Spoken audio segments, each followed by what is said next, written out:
Namaste, and my session is on political ideas of Lala Lajpat Rai. Lala Lajpat Rai ने कांग्रेस में एक उदार दलीय के रूप में प्रवेश लिया। उन दिनों आप कह सकते हैं कि विपिन चंद्र पाल तथा बाल गंगाधर तिलक भी अपने विचारों में उदारवादियों के समान ही थे, किंतु कांग्रेस के कर्णधारों ने ब्रिटिश शासन के प्रति असीम भक्तिभाव ने उन्हें कांग्रेस की राजनीति के प्रति नवीन दृष्टिकोण अपनाने के लिए बाध्य किया। लाला लाजपत राय का राष्ट्रीय दृष्टिकोण तथा उनकी आंतरिक देशभक्ति ने उन्हें ब्रिटिश शासन का कट्टुम विरोधी बना दिया और अपने विद्रोही स्वर को व्यक्त करते हुए वे उदारवादियों की भिक्षावृत्ति के विरोधी बन गए। उनका ब्रिटिश शासन के न्याय एवं सद्व्यवहार में विश्वास नहीं रहा। वे प्रार्थना तथा याचना की नीति के बजाय आत्मविश्वास, स्वावलंबन और स्वराज के प्रेरित हुए। उग्र राष्ट्रवादियों ने भारत के जन्मास की शक्ति का आभास किया। वे भारत के निवासियों की मौलिक एकता, उनके स्वर्णिम अतीत तथा उज्जवल भविष्य का संदेश देने लगे। लाला लाजपत राय का ये उग्रवाद उनके द्वारा किए गए उदारवादियों की कटुतम आलोचना के व्यक्त हुआ। वे उन भारतीयों के विरोधी थे जो साम्राज्य दिवस मनाते थे और जो शासकीय पद प्राप्त करने के लिए अंग्रेजों की चाटुकारिता में लगे रहते थे। इन परजीवी रुगाणों में वे राष्ट्ररूपी देह से विकृति उत्पन्न करने वाले मानते थे। प्रारंभ में लाला लाजपत राय की धारणा थी कि भारत को स्वतंत्रता तभी मिल सकती है जब भारत हिंसक राजनीति के उथल पुथल के दौर में गुजरे। लाला लाजपत राय भारत के उग्रवादी नेताओं के प्रथम उग्र राष्ट्रवादी थे। वे तिलक से भी पहले भारत में निष्क्रिय प्रतिरोध के पक्षधर बने। लाला लाजपत राय का राजनीतिक उग्रवाद अन्य उग्रवादियों से पृथक प्रकृति था। एक और जहाँ बिपिन चंद्र पाल तथा श्री अरविंद राष्ट्रवाद को धार्मिक रहस्यवादी बनाना या कह सकते हैं कि रहस्यवादी पहनाने में व्यस्त थे, तो दूसरी तरफ तिलक गणपति उत्सव तथा शिवाजी उत्सव के माध्यम से राजनीति को एक धार्मिक कलेवर दे रहे थे।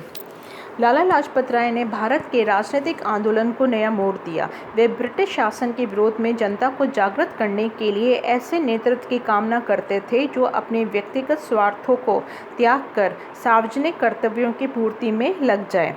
राष्ट्रीय चेतना के विकास के लिए राय ने स्वराज्य, स्वदेशी बहिष्कार तथा राष्ट्रीय शिक्षा के चहुमुखी कार्यक्रमों को अंगीकार किया। वे उदारवादियों के विपरीत स्वराज्यों की स्थापना क्रमिक रूप से नहीं चाहते थे। वे ब्रिटिश शासन की समाप्ति के पक्ष में थे। वे अंग्रेजी के साथ एक चित्र की भांति सहयोग करने के विरुद्ध नहीं थे, किंतु वे अंग्रेजों को शासक के रूप में स्वीकार नहीं करना चाहते थे। उनका उद्देश्य इंग्लैंड के समान भारत में स्वशासन की स्थापना करने का था। लाला लाजपत राय के अनुसार राष्ट्रवाद की भावना को जागृत करने के लिए शिक्षा को अत्यधिक महत्व देने की आवश्यकता थी। उन्होंने राष्ट्रीय शिक्षा की योजना प्रस्तुत करने हुए ये सुझाव दिया कि भारतीयों को सदैव अपना भारतीयता को बनाए रखने का पाठ सीखा जाए। भारतीयों के साथ भारतीयों के व्यवहार में ये बात बताना आवश्यक है कि वे राजनीतिक, आर्थिक व सामाजिक जीवन में अपना पृथक उदाहरण दे रखते हैं। इसका ये तात्पर्य था कि लाला लाजपत राय बाह्य प्रमाणों की अपेक्षा कर रहे थे। भारत की जनता तथा स्वयं भारत की महानता में अगाध श्रद्धा प्रदर्शित करते हुए लाला लाजपत राय ने अपनी ये धारणा प्रस्तुत की कि राष्ट्र राज्य से भी अधिक शक्तिशाली व उच्च होता है। उन्होंने व्यक्त किया कि राज्य के सर्वोच्चता के जर्मन सिद्धांत का खंडन करना चाहिए और भविष्य के नागरिक को ये सोचने के लिए प्रशिक्षित किया जाना चाहिए कि राष्ट्र राज्य से उच्च है और हर प्रकार के राज्य का स्वामी है। राष्ट्र ही राज्य के प्रकार का निर्धारित करता है और उसे परिवर्तित करने के लिए स्वतंत्र है। अपनी संयुक्त क्षमता व संयुक्त इच्छा के अनुरूप परिवर्तित करने के लिए स्वतंत्र है। लाला लाजपत राय द्वारा राज्य को सर्वोच्चता का विचार उनकी भारत की राजनीतिक स्वतंत्रता व राष्ट्रीय एकता की भावना से अभिभूत था।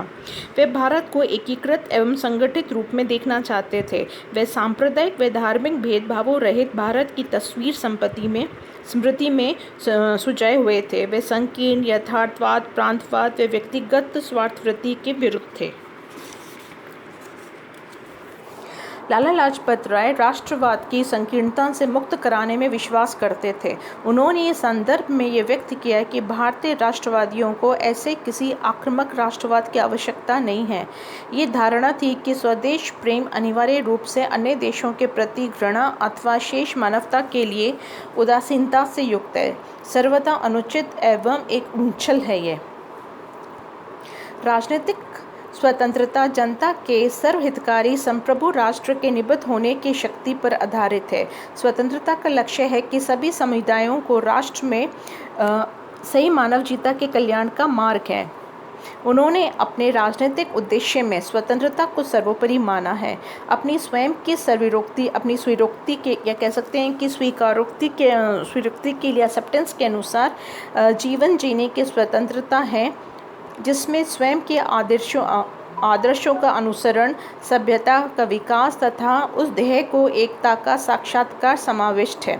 लाला लाजपत राय ने राष्ट्र शब्द की सामाजिक परिभाषा को अपने विचारों में स्वीकृति दी। उन्होंने अपने an open letter to the right honourable David Lloyd George के इस व्यक्त किया था कि ब्रिटिश सरकार का ये मंतव्य है कि भारत के राष्ट्रवादियों का बहुमत एक ही प्रकार के धर्म का अनुसरण करता है, एक ही भाषा का प्रयोग करता है तथा एक ही प्रजाति का है। उन्होंने घोषणा भी की थी कि किसी भी तरह ये स्वीकार नहीं करते कि भारतीय राष्ट्रवादी नहीं हैं। उन्होंने स्वप्नलोक के विश्व बंधुत्व को व्यर्थ माना और उसके अनुसार ऐसे विश्व बंधुत्व का विचार राष्ट्रीय स्वतंत्र प्राप्त करने से रत जन समुदाय को उसके देश प्रेम संबंधी कर्तव्यों से विग्रसित करता है। लाला लाजपत राय द्वारा प्रचारित एवं विश्लेषित देशभक्ति का विचार भारतीय राष्ट्रीय जीवन के शारीरिक तथा धार्मिक शिक्षा को समाहित किए हुए थे। विभिन्न धार्मिक मान्यताओं एवं जातियों में बटे हुए भारत को राष्ट्र प्रेम का संदेश देकर लाला लाजपत राय ने प्रांतवाद तथा उपराष्ट्रवाद का खंडन किया। उन्होंने द्विराष्ट्र सिद्धांत का भी विरोध किया। उनकी मान्यता थी कि भारत मूल से ही राष्ट्र है। वे जाति, रंग, संप्रदाय आदि के नाम पर प्रस्तुत किए हुए विभेद को स्वीकार नहीं करते। उन्होंने भारत में किसी भी प्रकार के प्रजातीय मतभेद को अमान्य ठहराते हुए ये सिद्ध किया कि भारत के हिंदू, मुसलमान, ईसाई सभी प्रजातीय मिश्रण के प्रतीक हैं। राष्ट्रवाद सभी लाजपत राय के विचारों में भारतीयपन का अधिक जोर दिया गया। वे किसी भी प्रकार के सामाजिक बंधन के राष्ट्रवाद का मार्ग अवरोध होता नहीं देख सकते थे। सांप्रदायिकता को उनकी तरह से व्यक्तिगत मान्यता के क्षेत्र तक के सीमित माना, ताकि भारतीय राष्ट्र का स्वरूप विकृत न होना पाए। उनकी राष्ट्रीय एकता की धारणा केवल हिंदू मुस्लिम एकता तक की सीमित नहीं थी। वे इनके साथ सिख, ईसाई, बौद्ध, जैन, पारसी आदि की भी राष्ट्रीय एकता में समन्वित करना चाहते थे। स्वशासन के संदर्भ में लाला लाजपत राय पाश्चात्यकरण के समर्थक नहीं थे। वे चाहते थे कि हमें पाश्चात्य देशों की केवल उन राजनीतिक संस्थाओं व मान्यताओं का वर्णन करना चाहिए जिन्हें भारत में प्रयुक्त किया जा सके। लाला लाजपत राय में लोकतांत्रिक संस्थाओं के संस्थापन के पक्ष में थे। उनकी दृढ़ मान्यता थी कि भारत के लिए लोकतंत्र अपरिचित नहीं था। यद्यपि भारत में उस प्रकार की लोकतांत्रिक संस्थाएं नहीं रह रही हैं जैसे आधुनिक यूरोप में हैं, फिर भी भारत में लोकतांत्रिक शासन प्रणालियां प्राचीन समय में उपलब्ध थी।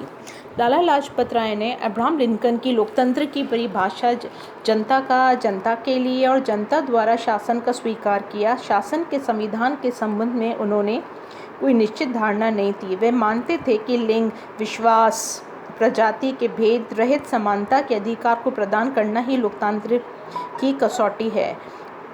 उनके अनुसार यूरोप तथा अमेरिका भी में एक अल्प लोकतंत्र है।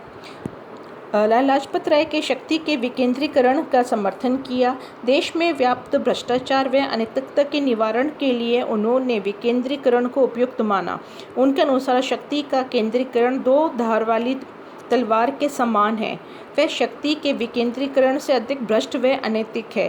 केंद्रीकरण अहंकार, संकुचित दृष्टिकोण, स्वार्थपरायणता तथा असहाय स्थिति को जन्म देता है, जबकि विकेंद्रीकरण नम्रता, जिसे कहते हैं कि सहिष्णुता या निरंतर सतर्कता व त्याग का शिक्षण देता है। लाला लाजपत राय ने भारत के सरकार के एक अनुपस्थित भूस्वामित्व की आलोचना की। वे ब्रिटिश सरकार की वित्तीय नीति की आलोचना कर रहे थे। ब्रिटेन की वित्तीय नीति ने भारत की जनता का शोषण भी इंग्लैंड के हितों का संरक्षण किया था। उन्होंने भारत को संवैधानिक व राजनीतिक अधिकारों से वंचित रखा था। 1917 में उत्तरदायी शासन की स्थापना की घोषणा के संदर्भ में लाला लाजपत राय ने कुछ प्रशासनिक सुधारों की योजना प्रस्तुत की। उन्होंने प्रशासनिक सुधारों की तत्कालीन 3 प्रस्तावित योजनाएं दी, जैसे कांग्रेस लिंग योजना, गोखले योजना फरवरी 1915 और लॉर्ड इस्लिंगटन योजना जुलाई 1917 से अधिक उन्नत व उत्तरदायी शासन की स्थापना की पूर्व आवश्यकता के रूप में उन्होंने योजना प्रस्तुत की। आगे यह कि लाला लाजपत राय ने भारत में स्वशासन की स्थापना के लिए हिंसात्मक कार्यक्रमों की अनुपयुक्त व न मानकर असंभव अवश्य माना। लाला लाजपत राय ने गांधी जी के सत्याग्रह आंदोलन का समर्थन दिया और असहयोग आंदोलन में सम्मिलित होने पर उन्हें कारावास का अनेक बार दंड मिला। इतने पर भी लाला लाजपत राय के सत्याग्रह व अहिंसा के विचारों में पूर्णतः सहमत नहीं हुए। लाला लाजपत राय एक योद्धा थे, न कि सत्याग्रही। उन्होंने गांधी जी का साथ दिया, किंतु एक वरिष्ठ राजनेता के नाते उन्होंने गांधी जी को समय समय पर त्रुटियों का बोध भी कराया और उनके साहस के साथ विरोध भी किया। लाला लाजपत राय में अहिंसा की एक नीति के रूप में स्वीकार करते थे, सिद्धांत के रूप में नहीं। इसी प्रकार लाला लाजपत राय असहयोग आंदोलन में खिलाफत का समावेश भी अनुचित माना। उनकी दृष्टि में असहयोग आंदोलन कार्यक्रम के धर्म का समावेश उचित नहीं ठहराया जा सकता। उन्होंने व्यक्त किया कि अहिंसा को सिद्धांत रूप में स्वीकार नहीं करते। राजनीति में यथार्थवाद के उपासक लाला लाजपत राय ने अपनी मृत्यु से एक दिन पहले ही व्यक्त किया था कि भारत को पूर्ण स्वतंत्रता की मांग करनी चाहिए। उन्हें भारत की स्वतंत्रता का मार्ग लंबा दिखाई दिया। उन्होंने व्यक्त किया कि यदि भी अधिशासी राज्य की स्थापना में भारत में तुरंत स्वतंत्रता की स्थापना तो नहीं होगी, किंतु इससे भारत के ब्रिटिश राष्ट्रकुल में रहने अथवा उसे त्यागने का अधिकार प्राप्त होगा। लाला लाजपत राय के भावी शासन की संरचना पर समय नष्ट न करने का विचार भी प्रस्तुत किया। उनके अनुसार भविष्य में भारतीय संविधान के संघात्मक अथवा एकात्मक होने से संबंध का कोई वाद विवाद उत्पन्न करने की आवश्यकता नहीं थी। लाला लाजपत राय ने भारत की समस्याओं को केवल राष्ट्रीय दृष्टिकोण से ही नहीं अपितु अंतर्राष्ट्रीय परिप्रेक्ष्य से भी देखा। उन्होंने भारत के राष्ट्रवादियों को उन्होंने या कह सकते हैं कि भारत को शेष विशेष से पृथक रखने के लिए अंग्रेज शासन चाहे जैसा भी प्रयास न कर लिए असंभव ही है। उन्होंने राष्ट्रसंघ की स्थापना को केवल एक कूटनीतिक तमाशा मानते हुए भी उसे सफल बनाने का आह्वान किया। वे चाहते थे कि भारत राष्ट्रसंघ के सदस्य के रूप में एक उपयोगी भूमिका निभाए। लाला लाजपत राय ने एक भविष्य दृष्टा की भांति व्यक्त किया कि ब्रिटिश साम्राज्य अथवा साम्राज्यवादी नीतियों के सहारे अधिक समय तक नहीं बना रह सकता। उनका ये आग्रह था कि पहले भारत को ब्रिटिश राष्ट्रकुल में राजनीतिक समानता का स्तर प्रदान किया जाए। लाला लाजपत राय ने स्पष्ट शब्दों को व्यक्त किया कि लोकतंत्र के लिए विश्व तब तक सुरक्षित नहीं हो सकता जब तक भारत पराधीन है। विश्व शांति भी भारत की स्वतंत्रता के लिए पूर्णतः स्थापित नहीं हो सकती। लाला लाजपत राय ने समस्त विश्व की एकता का आभास प्राप्त करते हुए व्यक्त किया कि मूलभूत मानवीय प्रकृति सर्वत्र समान है। सामाजिक, भाषा व जितने भी आप कह सकते हैं जलवायु संबंधी अंतरों को छोड़कर शेष मानवियों को प्रजातीय अंतरों के कारण पृथक की संज्ञा देना एक अंतरंजना युक्त है।